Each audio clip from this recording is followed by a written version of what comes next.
In other news, yet another telehealth company has leaked patient data. Yeah, speaking of which. According to a filing with the U.S. government, online therapy service Cerebral accidentally leaked the information of over 3.1 million U.S. patients. How do they even have 3.1 million? Okay, it doesn't matter.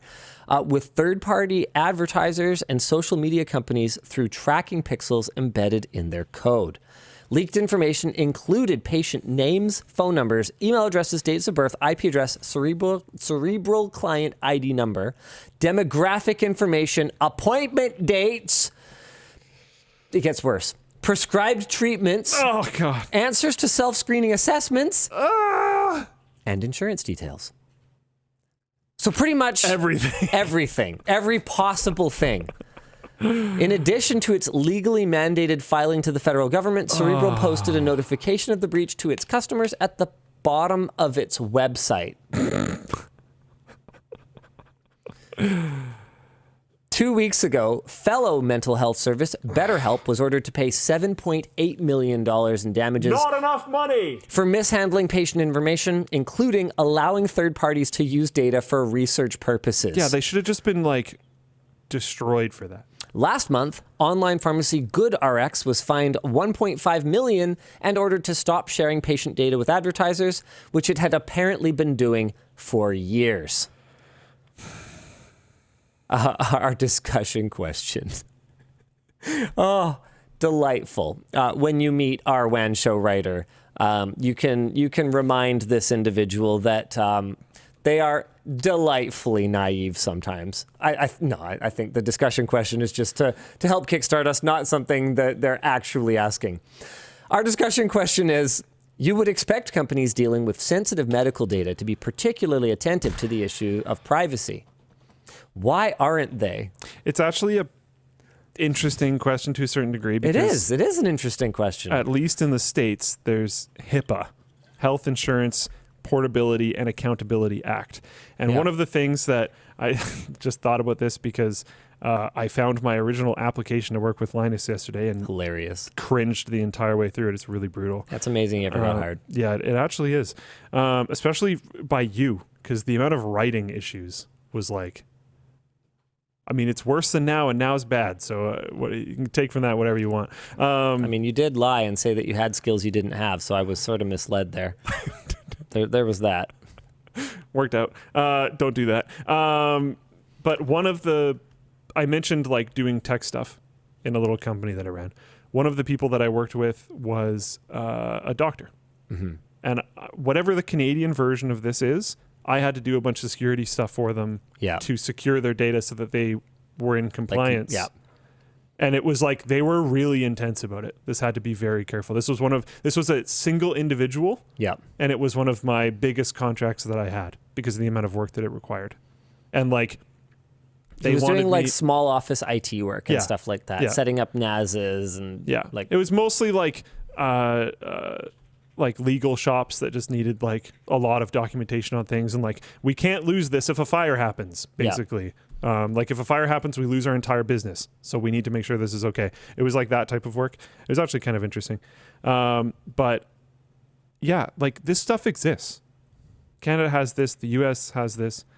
I don't know if it applies to these companies, or I don't know if it's enforced heavily enough, because in my opinion, when this thing exists, and it says it is a U.S. federal law that governs the privacy and security of personal health information. So if that thing exists, and then BetterHelp has to pay $7.8 million in damages for mishandling patient information, allowing third parties to use data for research purposes, how is it only that much? I love that BetterHelp was especially mental health, which in a way tells you a lot more about someone from an advertising profile perspective than and there's a lot of stuff with therapy where you're sharing information about yourself. They have a sore shoulder or whatever. Yeah. That's the thing, right? You're sharing stuff in confidence too. Well, That's the idea. Like an intense level of confidence. Yeah. Like I'm pretty sure actually more than any other realm, like in society almost, or is it doctors or something? No, I would say your therapist is probably the person you are more likely to share honestly, because the people who are going to therapy, I mean, I would say for the most part, probably want it to achieve something. And I'm, again, pretty sure everyone knows that if you are not honest with a therapist, you're not going to get good therapy, right? Yeah. So it's kind of like, it's like, I remember finding out, this was interesting, a while back, that apparently dating sites have way more accurate information than pretty much any other method of polling people or finding it, because paid profiles on these sites only exist when people are honestly, earnestly looking for someone who is like them, and they will fill them out apparently super, super truthfully compared to just about any other method of inputting data about yourself, at least on the internet. And I forget what the advantage was that helped someone. It was like Plenty of Fish or someone to like just sort of leverage it in a way that allowed them to grow their business enormously. Yeah, because they like own everyone now, I think. Yeah, and that's why the matching is so spookily accurate sometimes. I mean, I'm sure, you know, people have gotten bad matches, but there was this time when it was really, really awful, and then extremely quickly it like got way better because they figured this out or something like that. Yeah. Yeah, the mental health one is brutal. Round Pie and Floatplane Chat goes like, "Oh, you have depression? Here's some ads that prey on people like you." Like, right?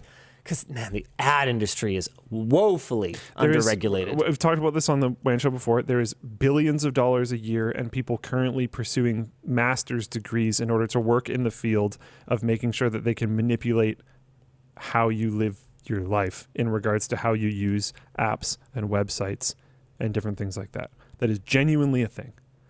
So when you start feeding that group information that is expected to be private and is about your mental health or other potential things going on, that's dangerous, in my opinion. It's legitimately dangerous. That's not even an opinion, I don't think. I think we can say that is fact.